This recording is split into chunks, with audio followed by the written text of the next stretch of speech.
இன்டர்நெட்ல ஒரு வதந்தி பரவப்படுது. அதாவது கவினுடைய காதலி சுபாஷினி நான் கவினை லவ்வே பண்ணல அப்படின்னு விசாரணையில சொன்னதாக ஒரு தகவல் பரவப்படுது.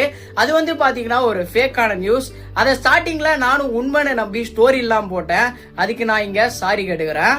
ஆனா அந்த ஒரு ஃபேக்கான நியூஸை புடிச்சுக்கிட்டு இங்க நிறைய பேரு அந்த பொண்ணுடைய கேரக்டரை எவ்வளவு அசிங்கப்படுத்த முடியுமோ அவ்வளவு அசிங்கப்படுத்திட்டாங்க.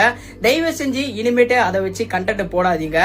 இப்போ சுபாஷினி ஒரு வீடியோ வெளியிட்டு இருக்காங்க. அதுல நான் உண்மையாலுமே கவினை காதலிச்சேன். கவின் செட்டில் ஆக கொஞ்ச நாள் டைம் கேட்டாரு. இதுக்கும் எங்க அம்மா அப்பாவுக்கும் சம்மதம் இல்ல அப்படின்னு சொல்லிட்டு சுபாஷினி சொல்லியிருந்தாங்க.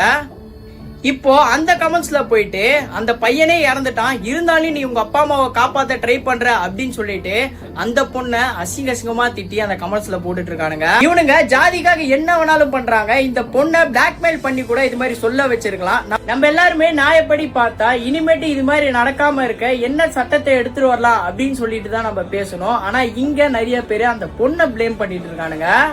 இனிமேட்டு இந்த பொண்ணை பிளேம் பண்ணாம இதுக்கப்புறம் இது மாதிரி ஆணவ கொலைகள் நடக்காம இருக்க என்னென்ன ஸ்டெப் எடுத்துட்டு வரலாம் சொல்லிட்டு அதை பத்தி பேசுங்க.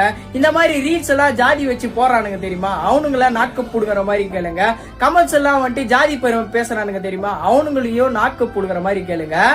நீங்க இது மாதிரி அசியமா கமெண்ட் பண்ணி அந்த பொண்ணு வேற ஏதாச்சும் முடிவு எடுத்து அந்த பொண்ணு உயிரை விட்டுருச்சுன்னா ரொம்பவே கஷ்டமா போயிடும். இந்த ஆணவ கொலைகளுக்கு கடுமையான ஒரு சட்டத்தை எடுத்துட்டு வரணும். நான் பேசுறது கரெக்டா இருந்தா கமெண்ட்ல கரெக்ட்னு போட்டு விடுங்க. நீங்க இதை பத்தி என்ன நினைக்கிறீங்கன்னு கமெண்ட்ஸ்ல சொல்லுங்க.